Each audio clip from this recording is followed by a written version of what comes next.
ಅಯ್ಯೋ ಮತ್ತೆ ಯಾವಾಗ ಕುಂದ್ರವ್ರು ನೀವು ಯಾರಿಗಂತ ಕುಂತೀರಿ ನೀವು ಈಗ ಹಾಡು ಕೇಳಕ್ ಕುಂತೀರಿ ನೀವು ಕೇಸಂತ ಹಾಡು ಕೇಳ್ತೀರಿ ನೀವು ಜೀವನ ತುಂಬಾ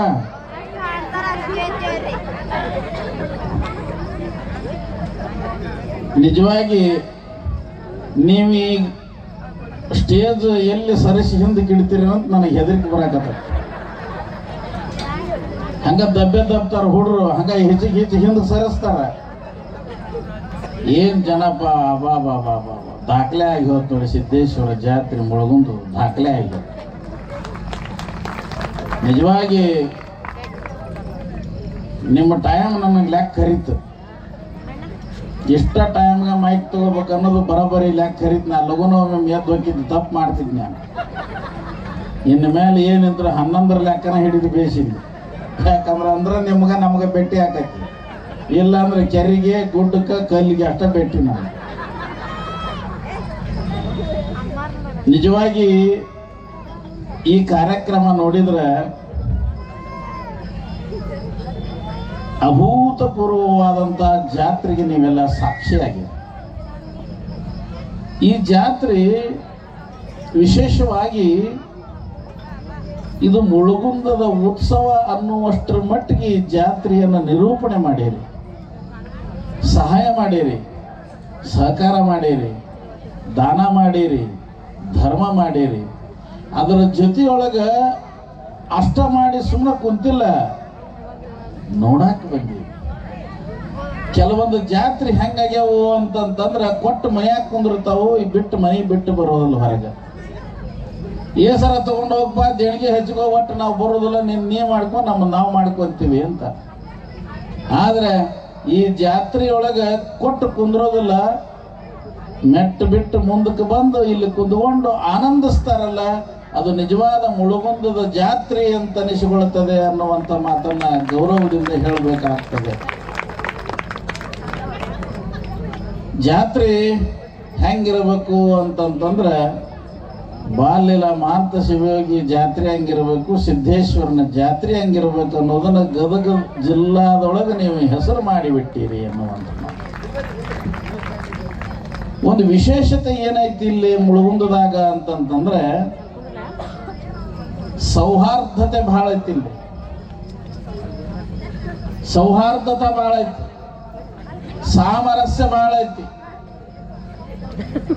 ಎಲ್ಲಿ ಸೌಹಾರ್ದತೆ ಇರ್ತತಿ, ಎಲ್ಲಿ ಸಾಮರಸ್ಯ ಇರ್ತತಿ, ಅದು ಹಿಂಗ ಕೆಲಸ ಮಾಡ್ತೈತಿ. ನಮ್ಮನ್ನ ನಾವು ಬರೇ ನೋಡ್ಕೊಂತ ಎಲ್ಲಿ ತರ ಹೋಗ್ತೀವಿ ಅಲ್ಲಿ ತನ ನಾವು ಹಿಂದೆ ಉಳಿತೀವಿ ಅಂತ ಅರ್ಥ.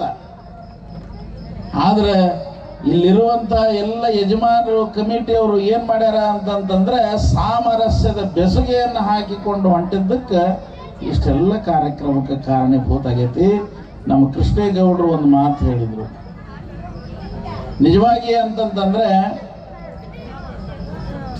ಈ ನಮ್ಮ ಜಿಲ್ಲಾದೊಳಗ ಗದಗ ತಾಲೂಕಿನೊಳಗ ಸಾಮರಸ್ಯದ ಬೆಸಗೆಯನ್ನು ಹಾಕತಕ್ಕಂತ ಊರು ಯಾವುದಾದ್ರೂ ಇತ್ತು ಅಂತಂತಂದ್ರೆ ಅದು ಮುಳುಗುಂದ ಅನ್ನುವಂಥದ್ದನ್ನ ನೀವು ಸಾಬೀತ ಮಾಡಿರಿ ಅನ್ನುವಂಥ ಮಾತು.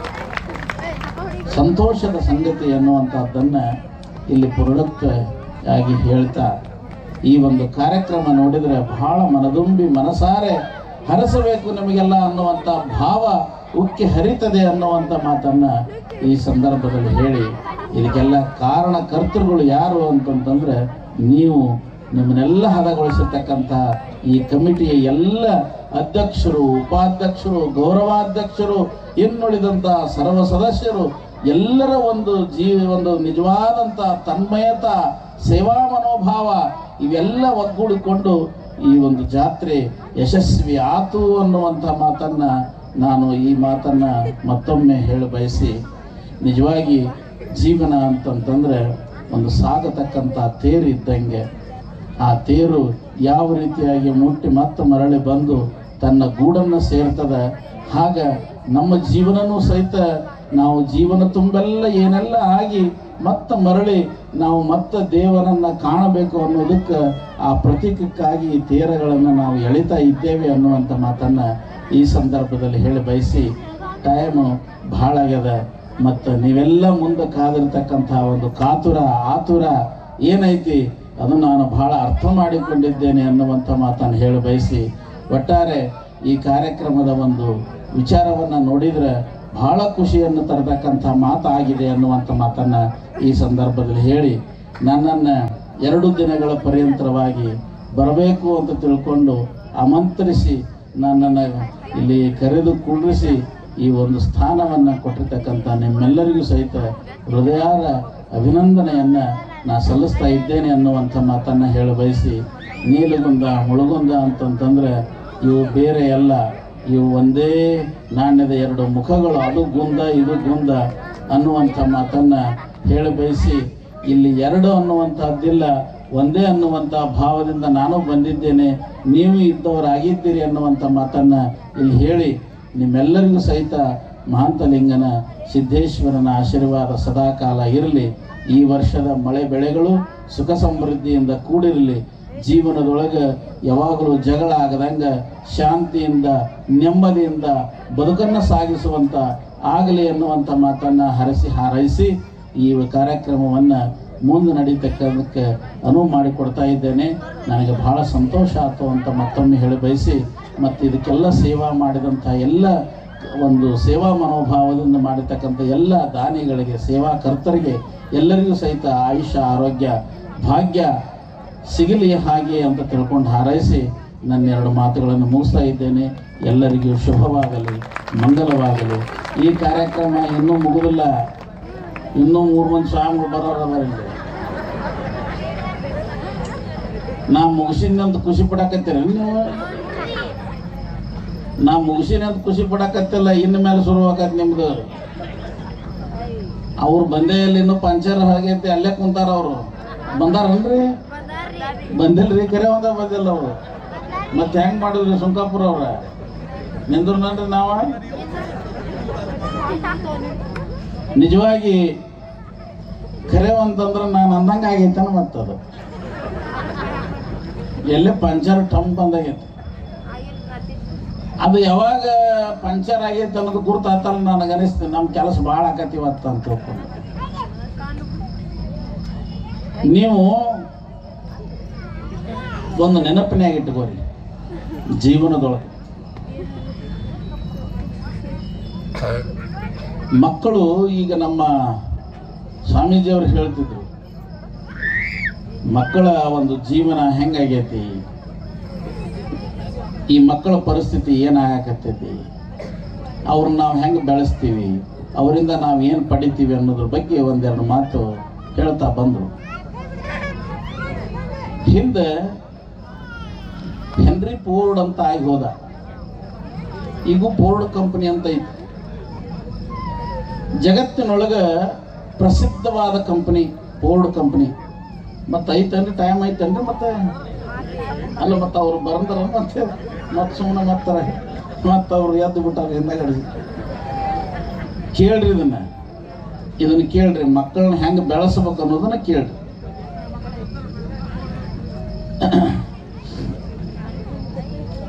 ಹೆನ್ರಿ ಫೋರ್ಡ್ ಅಂತ ತಿಳ್ಕೊಂಡು 50 ವರ್ಷದ ಹಿಂದೆ ಇಡೀ ಪ್ರಪಂಚದ ಶ್ರೀಮಂತ,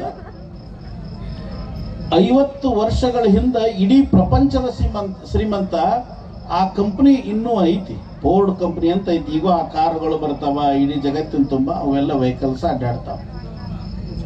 ಬಹಳ ಪ್ರಸಿದ್ಧ ಕಂಪನಿ.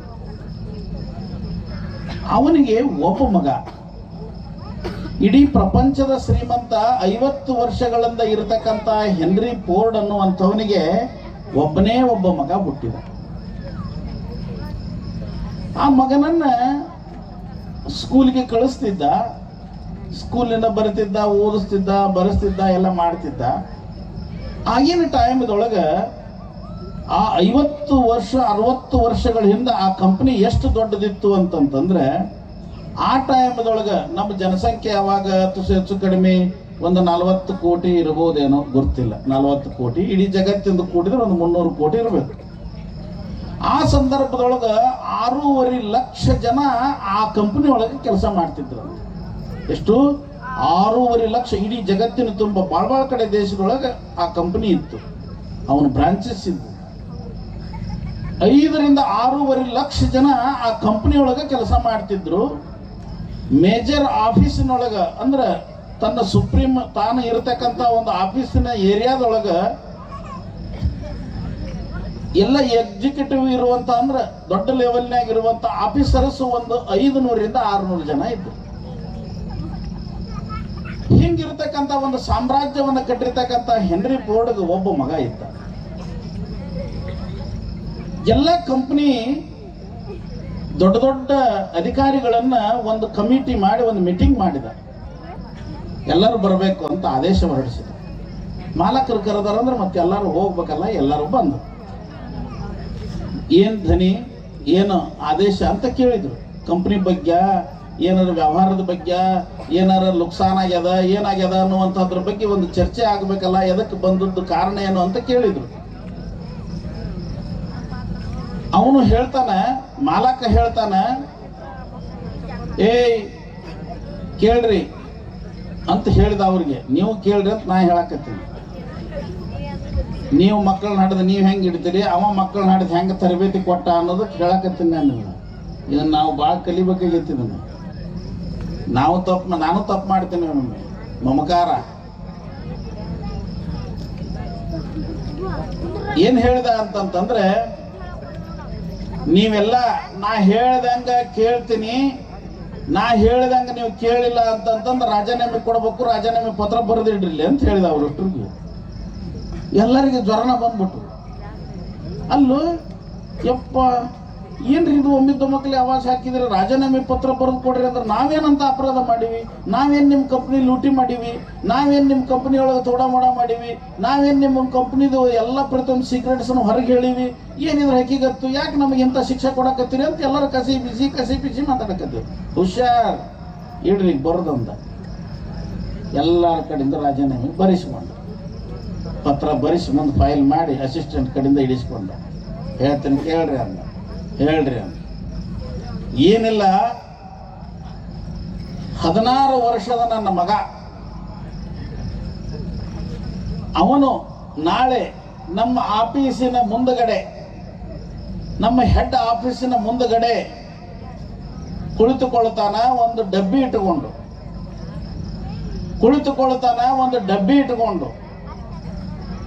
ಏನ್ ಮಾಡ್ಬೇಕು ಮುಂದ ಅಂತ ಕೇಳಿದ್ರು ಅವ್ರು. ಡಬ್ಬಿ ಇಟ್ಕೊಂಡು ಕುಂತ ಮುಂದೆ ಏನು ಡಬ್ಬಿ ಅಂದ್ರೆ ಏನು ಅಂತ ಕೇಳಕತ್ತಿದ್ರು ಅವ್ರು. ಡಬ್ಬಿ ಇಟ್ಕೊಂಡು ಕುಂದಿರ್ತಾನ. ನೀವೆಲ್ಲ ಆ ಡಬ್ಬಿ ಮೇಲೆ ಕಾಲಿಟ್ಟು ಅವನ ಕಣ್ಣಿಂದ ಬೂಟ್ ಪಾಲಿಸ್ ಮಾಡಿಸ್ಕೋಬೇಕು ಅಂತ ಹೇಳ್ದ. ನಿಜವಾಗಿ ಎಲ್ಲರದು BP ಶುಗರ್ ಕಡಿಮೆ ಆಗಿಬಿಡುತ್ತೆ. ಅಲ್ರಿ, ಇಡೀ ಪ್ರಪಂಚದ ಶ್ರೀಮಂತ ಹೆನ್ರಿ ಫೋರ್ಡು 7 ಲಕ್ಷ 8 ಲಕ್ಷ ಜನ ಅವನ ಕಂಪನಿ ಒಳಗೆ ಜೀವನ ಮಾಡ್ತಾರು. 500 ಮಂದಿ ಎಕ್ಸಿಕ್ಯೂಟಿವ್ ಆಫೀಸರ್ಸ್ ಅದಾರ.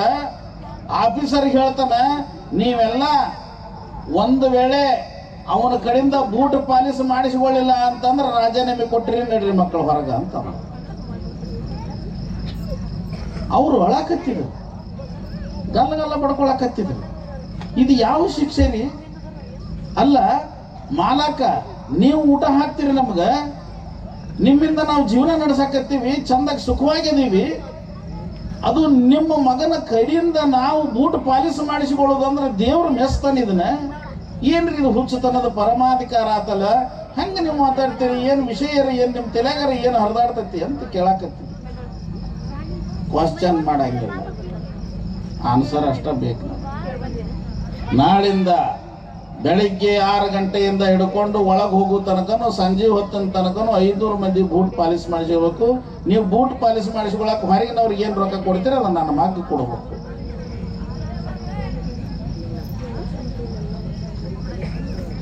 ಅದನ್ನು ಕೇಳಿ ಎಲ್ಲರೂ ಗಾಬರಿ ಆದರು. ಆದರೆ ಅವನ ಮಾತಿಗೆ ಬೆಲೆ ಕೊಟ್ಟರು. ಪ್ರತಿದಿನ ಎಲ್ಲರೂ ಬೂಟ್ ಪಾಲಿಸ್ ಮಾಡಿಸಿಕೊಂಡ್ರು, ದುಡ್ಡು ಹಾಕ್ತಿದ್ರು. ಅವನು ದುಡ್ಡನ್ನು ತಗೊಂಡು ನೀನು ಜಮಾ ಮಾಡಬೇಕಲೇ ಅಂತ ಹೇಳಿದ್ದ ಮಗನಿಗೆ. ಡಬ್ಬಿಯೊಳಗೆ ಹಾಕಿ ಜಮಾ ಮಾಡ್ತಿದ್ದ ಮಗ. ಆ ದುಡ್ಡು 5 ವರ್ಷದೊಳಗೆ $500 ಆತು. $500 ಆತು. $500ಗೆ $800 ತಂದು ಕೊಟ್ಟು ನೀನೊಂದು ಕಂಪ್ನಿ ತೆಗಿ ಮಗನ, ಕಂಪ್ನಿ ತೆಗೆದು ನಡೆಸು, ಅವಾಗ ನಿಮ್ಮ ಮಾಲಕ್ಕಾಗಿ ಬಾರಿ ಅಂತೆ, ಅವಾಗ ನಾನು ನನ್ನ ಜಾಗ ಬಿಟ್ಟು ಕೊಡ್ತೀನಿ ಅಂತ ಹೇಳಿದ. ದೊಡ್ಡ ಕಂಪ್ನಿ ತೆಗೆದ. ಈಗ ಸದ್ಯ ಆ ಕಂಪ್ನಿಯ ಮೌಲ್ಯ 20 ಲಕ್ಷ ಕೋಟಿ ತನಕ ಐತಿ. ಈಗ ಸದ್ಯ ಅಷ್ಟು ಮೌಲ್ಯದ ಆಸ್ತಿ ಐತಿ. ಆ ಕಂಪ್ನಿ ಇನ್ನು ಜೀವಂತ ಇರ್ಬೇಕಾತಂದ್ರೆ ಆ ಮಗನಿಗೆ ಕೊಟ್ಟ ಸಂಸ್ಕಾರ, ಯಾವ ಮಗ ಕೆಳಗೆ ಬಿದ್ದು ಕೆಲಸ ಮಾಡಕ್ಕೆ ಕಲಿತಾನ ಅವ ಜಗತ್ತಿನ ಮೇಲೆ ಏರೋಕ್ಕೆ ಅವನ ಸಾಮರ್ಥ್ಯ ಪಡಿತಾನ ಅನ್ನೋದಕ್ಕೆ ಇದು ಒಂದು ನಿಜವಾದಂಥ ತಾತ್ವಿಕ ಒಂದು ಸಂದೇಶ ಅನ್ನುವಂಥ ಮಾತಂದ್ರೆ ಹೆನ್ರಿ ಫೋರ್ಡ್ ಅವರ ಜೀವನದೊಳಗೆ ಇಂತಿಂಥ ಒಂದು ನಾವು ಹೇಳ್ತಾನೆ, ನಾನು ಏನಿಲ್ಲದನೇ ಇಷ್ಟು ಬೆಳೆದನಲ್ಲಿ ಇಷ್ಟೆಲ್ಲ ಇದ್ದು ನೀನು ಹಂಗ ಒಮ್ಮಕ್ಕ ಬಂದು ಕುರ್ಚಕ್ಕೆ ಕುಂತೆ ಅಂದ್ರೆ ಆ ಕುರ್ಚೆ ನಿನ್ನ ಹಿಡ್ಕೊಳಕ್ಕೆ ಆಗಂಗಿಲ್ಲ. ಆದರೆ ನೀ ತಳಕ್ಕೆ ಕುಂತ್ಕೊಂಡು ನೀ ಮೇಲೆ ಬಾ, ನಿನ್ನ ಜೀವನ ತುಂಬೆಲ್ಲ ಸುಖ ಪಡ್ತಿ ಅಂತ ತಿಳ್ಕೊಂಡು ಹೇಳಿದಂಗೆ ನಾವೆಲ್ಲ ನಮ್ಮ ಮಕ್ಕಳಿಗೆ ಆಗಲೇ ಹೇಳಕತ್ತಿದ್ರು ಅಜ್ಜ ಅವರೇ ನಮ್ಮ ಯಾರೋ ಹೇಳ್ತಿದ್ರು, 1 ಅಂಗಿ ಬೇಕು 1 ವರ್ಷಕ್ಕಂದ್ರೆ 10 ಅಂಗಿ ತಂದು ನಾವು ಹಾಕುವಂಥ ಕಾಲದೊಳಗೆ ನಾವು ಹೆಂಗೆ ಹೆನ್ರಿ ಫೋರ್ಡನ್ನ ಅನುಸರಿಸಲಿಕ್ಕೆ ಆಗ್ತದೆ? ಅವರಿಗೆ ಏನು ಕೊಡಬೇಕು ಶಿಕ್ಷಣ ಅನ್ನು ಕೊಟ್ಟು ನಿಜವಾದಂಥ ಮುಂದೆ ಬದುಕನ್ನು ನಡೆಸ್ತಕ್ಕಂಥ ಒಬ್ಬ ಒಳ್ಳೆ ನಾಗರಿಕರನ್ನಾಗಿ ಮಾಡಿದಾಗ ಮಾತ್ರ ಈ ದೇಶ ಜಗತ್ತು ಉದ್ಧಾರ ಆಗ್ತತಿ ಅನ್ನುವಂಥ ಅಲ್ಪರ ಕೈಯಾಗ ಇಂತಿಂಥ ಅಸ್ತ್ರ ಶಸ್ತ್ರಗಳನ್ನು ಕೊಟ್ಟು ಬಿಟ್ಟಿವಿ ಅಂತಂತಂದ್ರೆ ಈ ಪ್ರಪಂಚ ಭಾಳ ದಿವಸ ಉಳಿದಿಲ್ಲ, ಬೂದಿಯಾಗಿ ಹೋಗ್ತತಿ ಅನ್ನೋದಕ್ಕೆ ಈ ಯುದ್ಧ ನಮ್ಮ ಕಣ್ಣೆದುರಿಗೆ ನಿಂತ್ಕೊಂಡೈತಿ ಅನ್ನುವಂಥ ಮಾತು. ಅಲ್ಪರ ಕೈಯಾಗ ಇಂಥವೆಲ್ಲ ಸಿಕ್ಕಾಗ, ಅಜ್ಞಾನಿಗಳ ಕೈಯಾಗ ಸಿಕ್ಕಾಗ ಏನಾಗ್ತತಿ ಪರಿಸ್ಥಿತಿ ಅಂತಂದ್ರೆ ಈ ನಡೀತಕ್ಕಂಥದ್ದಾಗೈತಿ. ನಮ್ಮ ಒಳಗೆ ಬಡದಾಡಕ್ಕೆ ಹಸ್ತೈತಿ, ನಮ್ಮ ಒಳಗೆ ಕುಸ್ತಿ ಹಿಡಿಯಕ್ಕೆ ಹಸ್ತೈತಿ, ನಮ್ಮನ್ನ ಒಬ್ಬನ ಮೇಲೆ ಒಬ್ಬವನ್ನು ಹಾಕಿ ಸಾಯುವಂಥ ಒಂದು ಸಮಾಧಿ ಆಗತಕ್ಕಂಥ ಒಂದು ವಾತಾವರಣವನ್ನು ನೋಡಿದರೆ ನಾವೆಷ್ಟು ನಿಜವಾದ ಅಜ್ಞಾನಿಗಳ ಒಂದು ಪರಮಾವಧಿಯೊಳಗದೀವಿ ಅನ್ನುವಂಥ ಮಾತನ್ನು ಇಲ್ಲಿ ನಾವು ನೆನೆಸ್ಕೊಳ್ಬೇಕು ಅನ್ನುವಂಥದ್ದು. ಈ ಸಾಮರಸ್ಯ, ಸುಖ, ಈ ಸಂತೋಷ ಅನ್ನುವಂಥ ಬದುಕನ್ನು ಕಟ್ಟಬೇಕು ಅಂತಂತಂದ್ರೆ ಒಂದು ಸ್ವಲ್ಪ ಇಂಥ ತಿಳುವಳಿಕೆಯುಕ್ತವಾದಂಥ ಮಾತುಗಳು, ತಿಳುವಳಿಕೆಯುಕ್ತವಾದಂಥ ಒಂದು ಘಟನೆಗಳನ್ನು ನಮ್ಮ ಜೀವನದೊಳಗೆ ಅಳವಡಿಸಿಕೊಂಡಾಗ ಮಾತ್ರ ನಮ್ಮ ಮಕ್ಕಳಿಗೆ ನಿಜವಾದ ಮಾರ್ಗದರ್ಶನ ಮಾಡಲಿಕ್ಕೆ ಆಗ್ತತಿ ಅನ್ನುವಂಥ ಮಾತನ್ನು ಈ ಸಂದರ್ಭದಲ್ಲಿ ಹೇಳಿ, ನಾವು ಮಕ್ಕಳಿಗೆ ಜನ್ಮ ಕೊಡೋದು ಬಹಳ ಮುಖ್ಯ ಅಲ್ಲ, ಆ ಜನ್ಮ ಕೊಟ್ಟ ಮೇಲೆ ಅವರಿಗೆ ನಿಜವಾದಂಥ ದಾರಿ ಧರ್ಮವನ್ನು ಹೇಳುವಂಥದ್ದಕ್ಕೆ ಬಹಳ ಕಿಮ್ಮತ್ತೈತಿ ಅನ್ನುವಂಥ ಮಾತನ್ನು ಈ ಸಂದರ್ಭದಲ್ಲಿ ನೆನಪಿಸಿ ನನಗೆ ಇದನ್ನು ಹೇಳಲಿಕ್ಕೆ ಈ ಟೈಮು ಅನುಕೂಲ ಆಯಿತು ಅನ್ನುವಂಥದ್ದನ್ನು ಭಾವಿಸಿ ಈ ರೀತಿ ನಮ್ಮ ಮಕ್ಕಳಿಗೆ ಸಂಸ್ಕಾರ ಕೊಟ್ಟರೆ ಒಳ್ಳೆಯ ಒಂದು ವ್ಯಕ್ತಿಗಳಾಗಿ ಬೆಳೀಲಿಕ್ಕೆ ಸಾಧ್ಯ ಐತಿ. ಈ ಊರಿಗೆ, ಸುತ್ತಮುತ್ತಲ ಜಗತ್ತಿಗೆ ಅಥವಾ ನಮ್ಮ ದೇಶಕ್ಕೆ ಒಳ್ಳೆಯ ಹೆಸರುವಾಸಿಯಾಗಿರ್ತಕ್ಕಂಥ ಒಬ್ಬ ವ್ಯಕ್ತಿ ಆಗಲಿಕ್ಕೆ ಸಾಧ್ಯ ಆಗ್ತದೆ ಅನ್ನುವಂಥ ಮಾತನ್ನು ಈ ಸಂದರ್ಭದಲ್ಲಿ ಹೇಳ್ತಾ ನಿಮ್ಮೆಲ್ಲರಿಗೂ ಸಹಿತ ಮತ್ತೊಮ್ಮೆ ಮಂಗಲವನ್ನು ಹಾರೈಸಿ ಈ ಕಾರ್ಯಕ್ರಮಕ್ಕೆ ನಾನು ವಿರಮಿಸ್ತೇನೆ ಅನ್ನುವಂಥ ಮಾತನ್ನು ಹೇಳಿ ಮುಂದಿನ ಕಾರ್ಯಕ್ರಮ ಈಗೆಲ್ಲ ತಯಾರಾದಂಗೆ ಕಾಣ್ತೈತಿ. ಬಂದಾರನ್ರಿ? ಬಂದಿರಿಲ್ರಿಪ್ಪ? ನೋಡಿ ಇವ್ರಿಗೆ ಹೆಂಗೆ ಗುರ್ತಾಗ್ಯದ, ಚಿಂತ್ಕೊಂಬಂದಾರ ಪಂಚರ್ನ ಹಿಂದೆ ಬಂದಾರ. ಏನು ಚಿಂತೆ ಮಾಡಬೇಡ್ರಿ, ಸ್ವಲ್ಪ ಆರಾಮ್ ಕುಂದ್ರಿ, ಗದ್ದಲ ಮಾಡಬೇಡ್ರಿ, ಬಂದು ನಿಮ್ಮನ್ನೆಲ್ಲ ತಗೊಂತಾರ. ಈಗ ಈ ಸಿದ್ದೇಶ್ವರ ಜಾತ್ರೆ ಸುಖಮಯವಾಗಿ ನೆರವೇರ್ತು ಅಂತ ಹೇಳಿ ನಾನು 2 ಮಾತುಗಳನ್ನು ಮುಗಿಸ್ತೇನೆ.